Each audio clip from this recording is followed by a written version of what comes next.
Assalamualaikum. Hari ni Mami J nak masak ayam pencen masak hitam manis. Mula-mula panaskan periuk Noxxa kita dengan menekan button stir fry.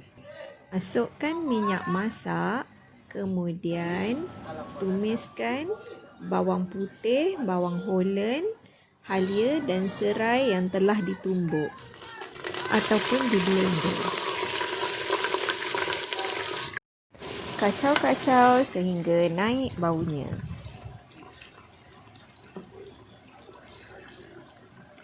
Kemudian masukkan 3 sekawan pula. Bunga lawang, kayu manis dan buah pelaga.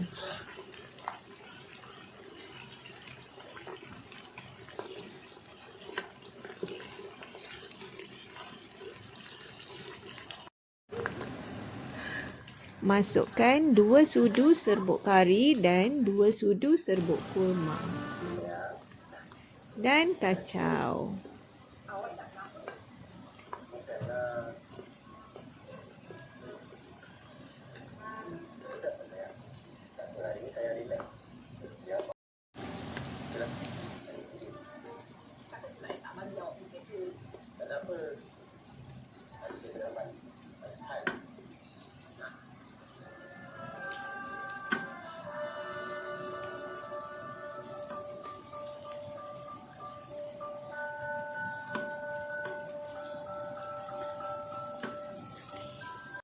Masukkan pula secawan air.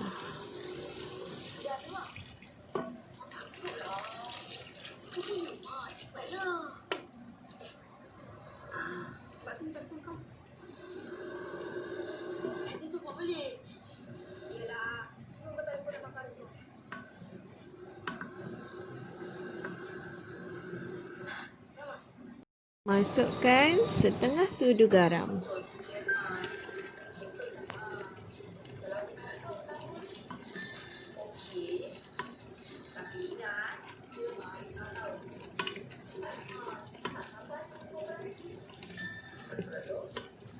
Kemudian masukkan pula lebih kurang 2 sudu kicap manis.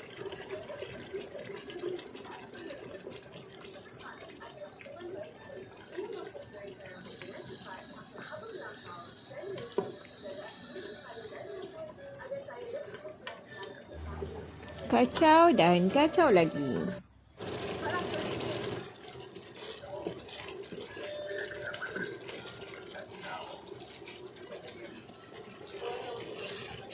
Okey, bila rempah tadi dah agak masak, bolehlah masukkan ayam pencen kita.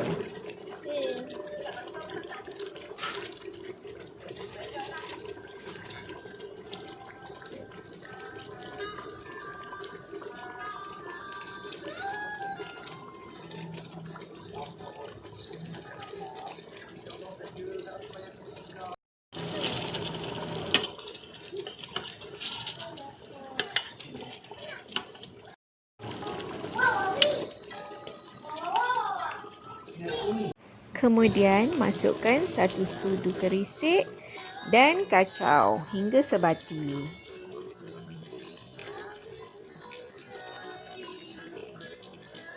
Selepas kacau, bolehlah kita tutup periuk dan setting pressure. Untuk lembutkan ayam, kita kena set minit selama 50 minit.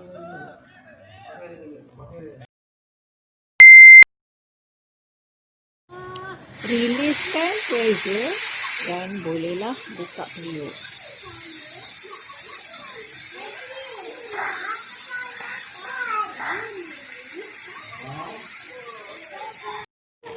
Okey, dah siap ayam masak hitam manis kita.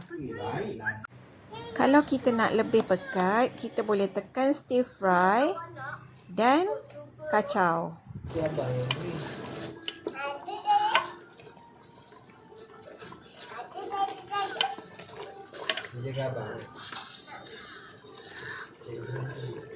Okey, selamat mencuba semua. Terima kasih kerana menonton. Jangan lupa like, subscribe dan komen.